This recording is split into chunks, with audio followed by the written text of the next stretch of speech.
Hello बच्चों, कैसे हैं आप लोग। उम्मीद है अच्छे होंगे और पढ़ाई लिखाई बढ़िया चल रही होगी। कक्षा 12 भौतिक विज्ञान की आज की क्लास में हम लोग कुछ आंकिक प्रश्न हल करेंगे। इसके पहले हम लोग अभी जल्दी में कुछ सूत्र पढ़े थे। जब हम दो आवेशित चालकों को जोड़ते हैं तो उनके उभयनिष्ठ विभव क्या होते हैं। कैपिटल V बराबर Q1 प्लस Q2 बटे C1 प्लस C2, कुल आवेश बटे कुल धारिता। या Q1 बराबर C1V1 और Q2 बराबर C2V2 कहें तो उभयनिष्ठ विभव बराबर C1V1 प्लस C2V2 बटे C1 प्लस C2। फिर हम लोगों ने देखा था कि स्थानांतरित आवेश की मात्रा भी निकाली थी कि नया उभयनिष्ठ विभव पता है तो आवेश की नई मात्रा निकाल सकते हैं, तो वहाँ से स्थानांतरित आवेश की मात्रा निकाले थे। और एक हम लोग सूत्र और देखे थे कि ऊर्जा में ह्रास, जब दो आवेशित चालकों को जोड़ते हैं तो उनकी ऊर्जा में ह्रास का एक सूत्र हम लोगों ने डायरेक्ट पढ़ा था कि C1 और C2 धारिता के दो चालक हैं, उनके अगर पहले विभव V1 और V2 हैं तो उनको जोड़ने पर जो उभयनिष्ठ विभव स्थापित होने तक आवेश स्थानांतरित होगा उसमें ऊर्जा की हानि C1 C2 बटे 2 C1 प्लस C2 और गुणा में रहेगा V1 माइनस V2 का होल स्क्वायर। ये सूत्र पढ़े थे। इसके अलावा हम लोगों ने पढ़ा है कि एक समांतर प्लेट संधारित्र अगर हो, कैपिटल ए उसकी प्लेटों का क्षेत्रफल हो, स्मॉल डी उसके प्लेटों के बीच की दूरी हो और अभी हमने बीच में निर्वात हो, ऐसा पढ़ा है। अभी माध्यम वाले प्रश्न बात नहीं की है। तो ऐसे प्लेटों के बीच में निर्वात होने पर समांतर प्लेट संधारित्र की धारिता एप्सिलॉन 0 A/D होती है। ये हम लोगों ने सूत्र पढ़ा है समांतर प्लेट संधारित्र की धारिता का, जब प्लेटों के बीच में निर्वात या वायु है, कोई और माध्यम नहीं है। तो आज हम लोग इन्हीं पर कुछ आंकिक प्रश्न हल करेंगे, ज़्यादातर ऐसे जो यूपी बोर्ड परीक्षाओं में या तो आए होंगे या एनसीईआरटी की किताब के होंगे। तो एक प्रश्न देखते हैं जो यूपी बोर्ड परीक्षा में 2016 में आया था। धातु के दो गोलों की त्रिज्याएं 18 सेंटीमीटर तथा 27 सेंटीमीटर हैं। प्रत्येक को 75 माइक्रोकूलाम आवेश दिया गया है।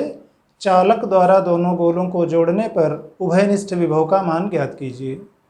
हमें क्या क्या मालूम है, दो गोले हैं, धातु के हैं यानी चालक हैं, त्रिज्या एक की 18 सेंटीमीटर है, दूसरे की 27 सेंटीमीटर है, दोनों को 75 माइक्रोकूलाम आवेश दिया गया है, ये मालूम है। और फिर आवेश देने के बाद दोनों गोलों को चालक द्वारा चालक द्वारा समझ लो एक तार द्वारा जोड़ दिया गया है।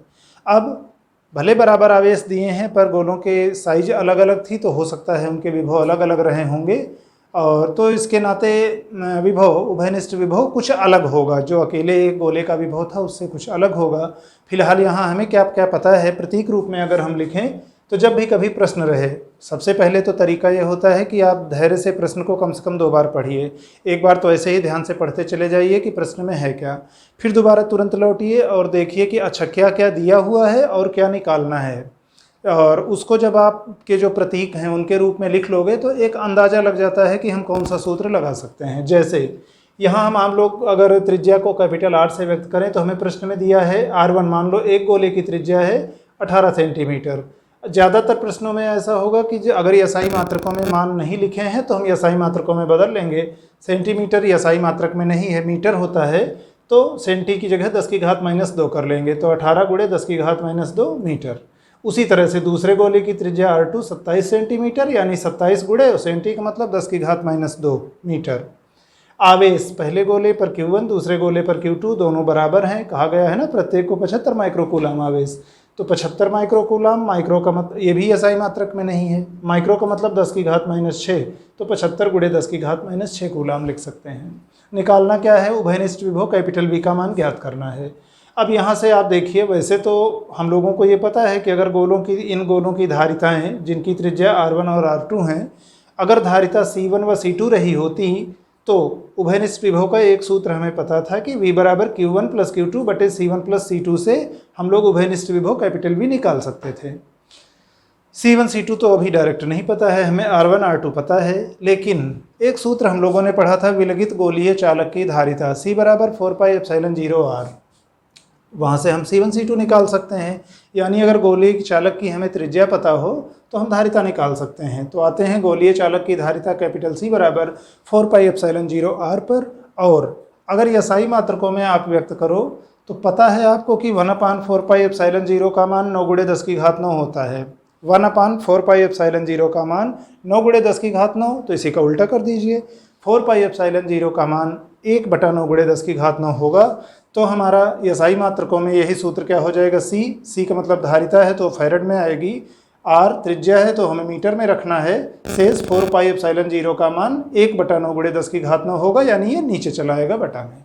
अब इस सूत्र का उपयोग करके हम निकालते हैं R1 के लिए, मतलब पहले वाले गोले की जिसकी त्रिज्या 18 सेंटीमीटर थी, उसकी धारिता C1 इतना होगी। ये R1 मतलब R बटे इसमें रखेंगे तो R बटे 9 × 10⁹, 9 दूनी 18 और 10⁹ ऊपर जाएगा तो -9 हो जाएगा, ये 2 और 9 -11, तो 2 × 10⁻11 फैरड C1 यानी पहले वाले इस वाले गोले की धारिता होगी। इसी प्रकार दूसरे गोले की धारिता क्या हो जाएगी, तो इस वाले सूत्र में फिर रख दो, R2 बटे इतना, R2 कितना है 27 × 10⁻2 मीटर, ये 9 त्रिक 27, 3 आ गया गुणांक में, 10⁹ ऊपर गया तो -9 और -2 -11, तो 3 × 10⁻11 फैरड हो गई दूसरे वाले गोलीय चालक की धारिता।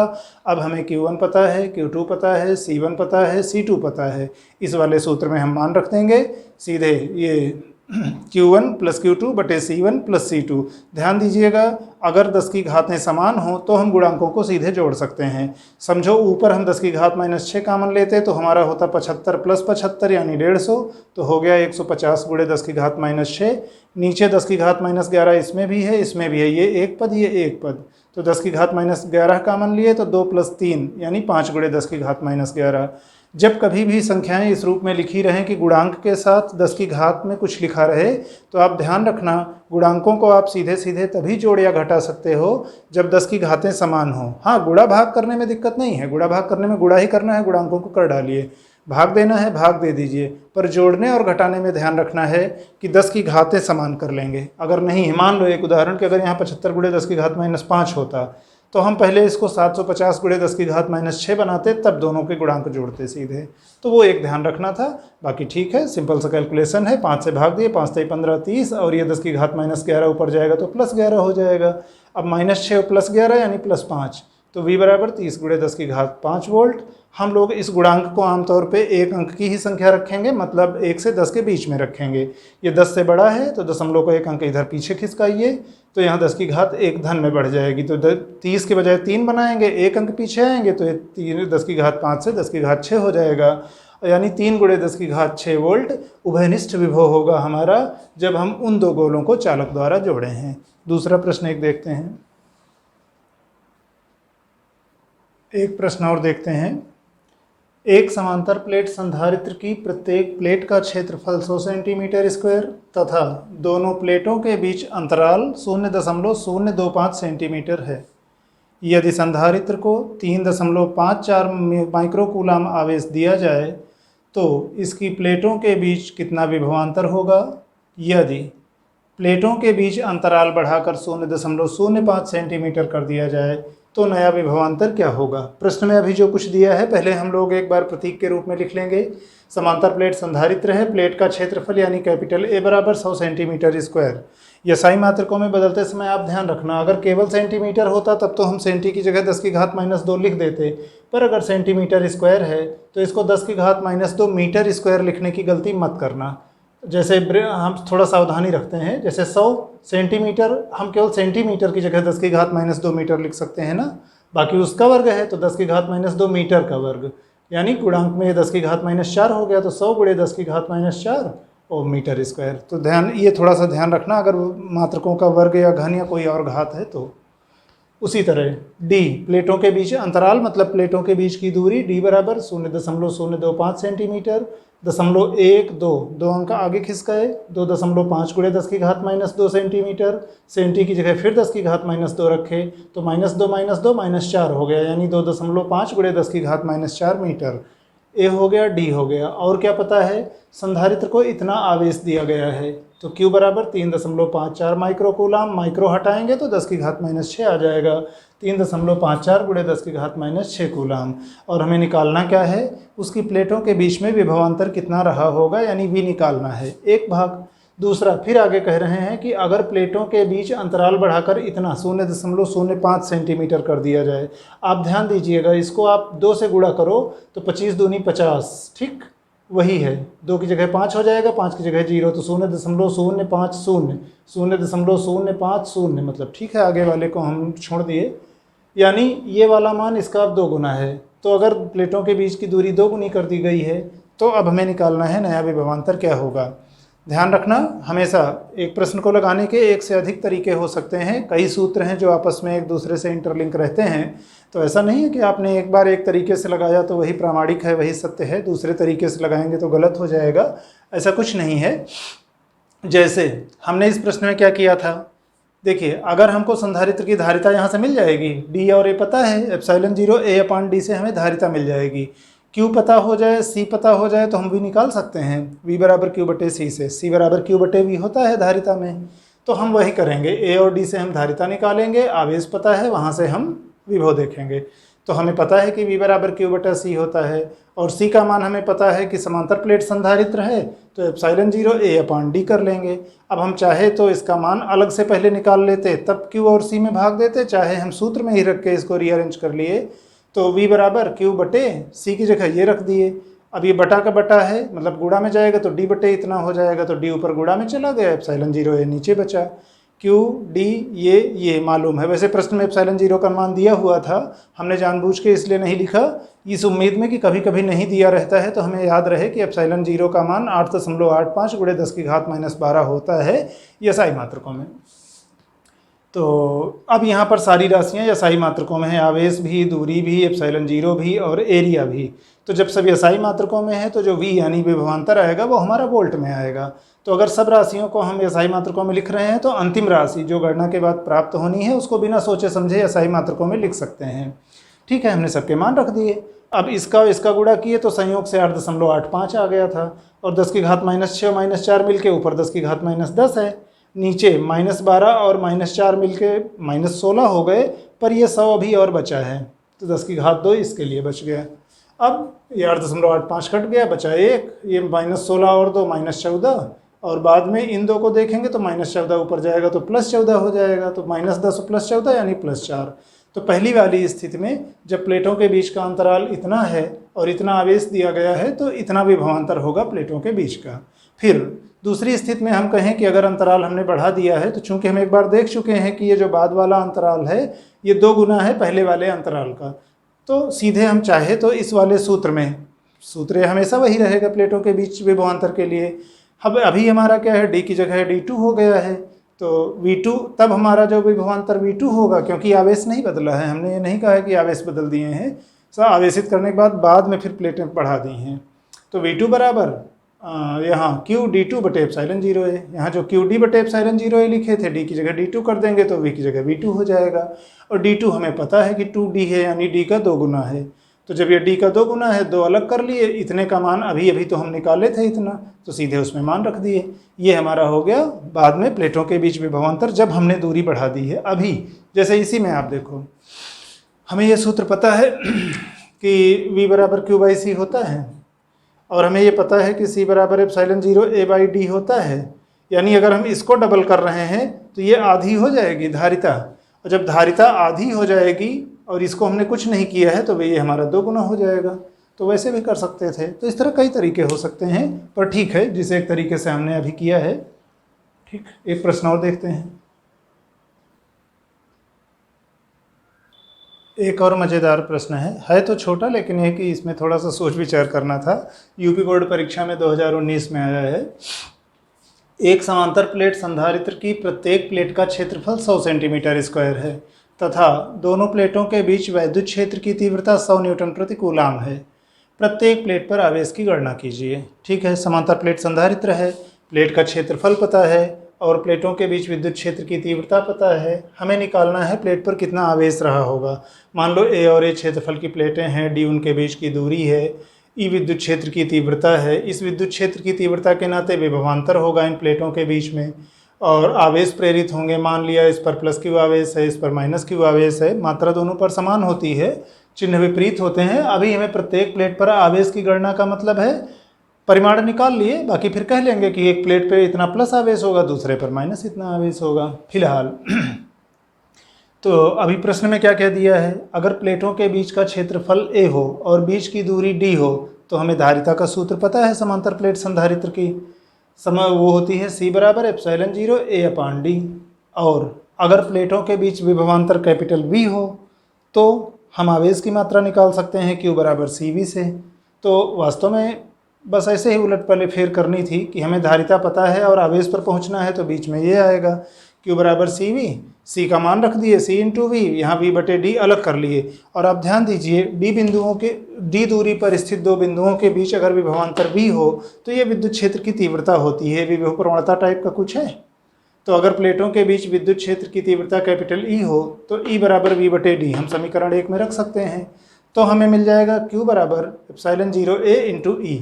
अब हमें क्या है, A पता है, E पता है, एप्सिलॉन 0 यानी निर्वात की विद्युतशीलता अब हम निकाल सकते हैं। तो चाहें तो आप कभी अगर बहुविकल्पी प्रश्न आते हैं तो आवेश की गणना के लिए इस सूत्र का संक्षेप में शॉर्टकट में प्रयोग कर सकते हैं, या E की जगह वोल्टेज दिया हो तो इसका प्रयोग कर सकते हैं।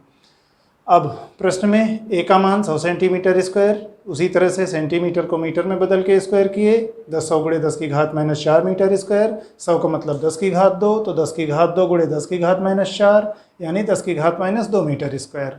उसी प्रकार विद्युत क्षेत्र की तीव्रता E बराबर 100 न्यूटन प्रति कूलाम या 10 की घात 2 न्यूटन प्रति कूलाम कह सकते हैं। समीकरण 2 में हमने मान रख दिए Q बराबर एप्सिलॉन 0 A इंटू E, 10 की घात माइनस 2 10 की घात प्लस 2 मिलके 1 हो गए यानी 10 की घात 0। तो हमारा कुल उत्तर इतना बचा है, यानी एक प्लेट पर कितना आवेश होगा, एक प्लेट पर हमारा होगा प्लस इतना होगा 8.85 गुणे 10 की घात माइनस 12 कूलाम, और दूसरी प्लेट पर होगा यही इतना ऋणात्मक होगा माइनस 8.85 गुणे 10 की घात माइनस 12 कूलाम प्रत्येक प्लेट पर। वैसे आवेश की मात्रा अगर कहें तो हम इतने पे छोड़ सकते थे, लेकिन आवेश कहें तो एक पे धन होगा एक पे ऋण होगा। तो ये प्रश्न, इसके बाद एक आधा प्रश्न और देखते हैं। एकदम सरल सा एक छोटा सा एनसीईआरटी का प्रश्न है।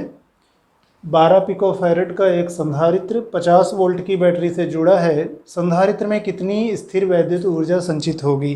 धारिता हमें पता है C, वोल्टेज हमें पता है V, ऊर्जा स्थितिज ऊर्जा संचित निकालनी है। अगर हमें सूत्र पता हो, इस संचित स्थितिज ऊर्जा हाफ CV² बराबर हाफ Q² बराबर हाफ Q इंटू V होती है। तो यहाँ हमें पता है C और V, तो हम 1/2 CV² में मान रखेंगे, ये साई मात्रकों में सबको रख के सरल कर लेंगे। C का मान है 12 पिकोफैरेड, पिको का मतलब 10 की घात माइनस 12। एक ये मुख्य चीज़ थी जो आपको याद होनी चाहिए थी। वोल्टेज 50 वोल्ट है जो बैटरी से जोड़े हैं, वही उसकी प्लेटों के बीच विभवांतर होगा। संचित विद्युत स्थितिज ऊर्जा यानी U निकालनी है। सूत्र हमें पता है, जब C पता है, V पता है और U निकालना है तो हम इस सूत्र का प्रयोग करेंगे। U बराबर 1/2 CV², 1/2 C की जगह C का मान, V की जगह V का मान, 2 छक 12, 6 गुणे 10 की घात माइनस 12 और 50 का वर्ग 2500 गुणा किए 25 छक्का 150, ये गुणे 10 की घात माइनस 12 जूल। दशमलव यहाँ है 1 2 3 4, 4 अंक पीछे आए, 1.5 गुणे 10 की घात 4 गुणे 10 की घात माइनस 12 जूल, 4 और माइनस 12 मिलके 10 की घात माइनस 8 जूल। उत्तर हमारा अंतिम आया कि स्थिर विद्युत ऊर्जा जो उसमें संचित होगी वो 1.5 गुणे 10 की घात माइनस 8 जूल होगी। इसी प्रकार के कुछ छोटे प्रश्न और देखते हैं। पिछले प्रश्न की भांति ये भी एनसीईआरटी का प्रश्न है, छोटा सा है, डायरेक्ट सूत्र पर आधारित। 200 वोल्ट संभरण यानी सप्लाई स्रोत, जिससे हम उसको ऊर्जा दे रहे हैं, आवेशित कर रहे हैं। तो 200 वोल्ट संभरण से एक 600 पिकोफैरेड के संधारित्र को आवेशित किया जाता है, फिर इसको संभरण से वियोजित कर देते हैं यानी अलग कर देते हैं, हटा देते हैं, तथा एक अन्य 600 पिकोफैरेड वाले अनावेशित संधारित्र से जोड़ देते हैं। अनावेशित संधारित्र का मतलब उसको हमने आवेश नहीं दिया है, उसको हमने कोई सप्लाई नहीं दी है, वो केवल संधारित्र है बस, तो कोई वोल्टेज भी नहीं है। इस प्रक्रिया में कितनी ऊर्जा का ह्रास होता है, हमें पता क्या क्या है, एक बार प्रतीक के रूप में लिख लेते हैं। मान लो ये एक संधारित्र हो गया, ये दूसरा संधारित्र हो गया। पहले का वोल्टेज कितना है जिस हम सप्लाई से जोड़े हैं, तो V1 200 वोल्ट है यानी 2 गुणे 10 की घात 2 वोल्ट है। पहले वाले की धारिता 600 पिकोफैरेड है यानी 600 पिको का मतलब 10 की घात माइनस 12, और 600 को आप 6 गुणे 10 की घात 2 लिख सकते हो। तो 10 की घात 2 और 10 की घात माइनस 12 मिलकर के 10 की घात माइनस 10 यानी 6 गुणे 10 की घात माइनस 10 फैरेड। उसी तरह से दूसरे वाले की भी धारिता इतनी ही है, तो C2 भी आपका 600 पिकोफैरेड यानी 6 गुणे 10 की घात माइनस 10 फैरेड होगा। और दूसरा वाला क्या है, वहाँ ध्यान दीजिए अनावेशित संधारित्र लिखा है, यानी उसकी प्लेटों पर आवेश भी शून्य है, उसकी प्लेटों के बीच विभवांतर भी शून्य है, तो V2 दूसरे वाले संधारित्र के लिए 0 हो गया। हमको निकालना है कि जब हम इन दोनों संधारित्रों को, एक ये 200 वोल्ट से आवेशित और एक वो अनावेशित, दोनों को हम जब जोड़ेंगे तो ऊर्जा की हानि कितनी होगी इस प्रक्रिया में, तो डेल्टा यू निकालना है हमें। अगर ये सूत्र डायरेक्ट ध्यान में हो तो हम इसका उपयोग कर सकते हैं, अन्यथा एक दूसरा तरीका हमारे पास है। जैसे हम इस सूत्र को निकाले थे फिर उस तरीके से आना पड़ेगा कि पहले आप देखो कि इस वाले संधारित्र की ऊर्जा कितनी है, जितना भी हम लोग जैसे हाफ CV² से निकाले थे कि C मालूम है V मालूम है, तो हाफ CV² से पहले उसकी ऊर्जा निकाल लो। फिर इसके साथ जब आप जोड़ते हो तो अंतिम रूप से फिर उसका कितना उभयनिष्ठ विभव होगा हम वो निकालेंगे। तो उभयनिष्ठ विभव के लिए आप C1V1 + C2V2 बटे C1 + C2 कर सकते हो, वहाँ से उभयनिष्ठ विभव मिलेगा। बाद में कुल ऊर्जा कितनी होगी, C1 + C2 धारिता और उभयनिष्ठ विभव V के साथ फिर कुल ऊर्जा निकालिए। फिर पहले की ऊर्जा हाफ C1V1² और बाद की ऊर्जा हाफ C1 + C2 × V² उभयनिष्ठ विभव, उसका अंतर देखिए। यही तरीका था इसके निगमन को निकालने का। तो अगर डायरेक्ट ये सूत्र ध्यान में है तो हम सीधे इसका उपयोग कर लेंगे। अभी हम ये मान के चल रहे हैं कि आपको ये सूत्र याद है, C1C2 बटे 2 C1 + C2 × V1 - V2 का whole square. C1C2 V1 V2 के मान दिए हैं, हमने मान रखे, C1C2 के मान रखे और V1 V2 के मान रखे। ये सब गुणा में है तो 6 × 6 = 36, 10 की घात -10 × 10 की घात -10 -20। यहाँ 10 की घात -10 -10 कॉमन है, बीच में प्लस चिन्ह है, तो 6 + 6 यानी 12 × 10 की घात -10 हुआ। ये 36 बटे 24 बचेगा, -20 और -10 ऊपर जाएगा तो +10 हो जाएगा, -10 बचेगा। यहाँ 2 × 10 की घात 2 -0 यानी 2 × 10 की घात 2, इसका वर्ग करोगे तो 4 × 10 की घात 4, सरल कर लेंगे, 4 × 6 = 24, 6 × 36, तो ये 6 बचा ये और ये मिलके 6 बचा, और -10 और +4 मिलके -6 बचा। ये इतना होगा इस प्रक्रिया में ऊर्जा की हानि या ऊर्जा का ह्रास, 6 × 10 की घात -6 जूल। और सवाल देखते हैं, एक प्रश्न और देखते हैं, NCERT का है। पट्टिकाओं के बीच वायु वाले एक समांतर पट्टिका संधारित्र की प्रत्येक पट्टिका का मतलब प्लेट से है, का क्षेत्रफल 6 × 10 की घात -3 मीटर स्क्वायर तथा उनके बीच की दूरी 3 मिलीमीटर है। संधारित्र की धारिता को परिकलित कीजिए और यदि इस संधारित्र को 100 वोल्ट के संभरण से जोड़ दिया जाए तो प्रत्येक पट्टिका पर कितना आवेश होगा। क्या क्या मालूम है, पट्टिकाओं यानी प्लेट के बीच में हवा है, ठीक है, हवा या निर्वात वाला सूत्र लगाएंगे। समांतर प्लेट संधारित्र की प्रत्येक प्लेट का क्षेत्रफल यानी ए पता है, तो प्रश्न में हमको एरिया ए दिया है 6 × 10 की घात -3 मीटर स्क्वायर। प्लेटों के बीच की दूरी 3 मिलीमीटर, उसको मीटर में SI मात्रकों में बदले तो मिली का 10 की घात -3 हो जाएगा, तो 3 × 10 की घात -3 मीटर। धारिता निकालना है, C को निकालना है, और फिर कहा गया है कि अगर इस संधारित्र को 100 वोल्ट के संभरण यानी सप्लाई स्रोत से जोड़ दिया जाए यानी V, अब प्लेटों के बीच विभवांतर अगर 100 वोल्ट यानी 10 की घात 2 वोल्ट हो तो हमें निकालना है कि प्रत्येक प्लेट पर कितना आवेश होगा। क्यों निकालना है, अभी A और D पता है, तो हम निर्वात या वायु होने पर समांतर प्लेट संधारित्र की धारिता C = ε0 A/D का प्रयोग कर सकते हैं। तब ε0 का मान रखे, A का मान रखे, D का मान रखे, 10 की घात -3 कट गए, 3 दूनी 6, 2 बचा, 2 गुणे इतना × 10 की घात -12 फैरेड, ये होगी धारिता। या गुणा कर लिए, C = 17.7 × 10 की घात -12, या इसमें हम एक पीछे खिसकाना चाहे तो इसको 1.77 × 10 की घात 1 कर लेंगे, तो ये बाद में बचेगा 10 की घात -11 फैरेड। हाँ, संभवतः NCERT में इसका जो उत्तर दिया है वहाँ इसको 18 मान लिए हैं कि लगभग इतना, अगर 18 मान लें तो ये 18 × 10 की घात -12 फैरेड यानी 18 पिको फैरेड हो जाएगा। फिलहाल अभी हम इतने पे छोड़ते हैं।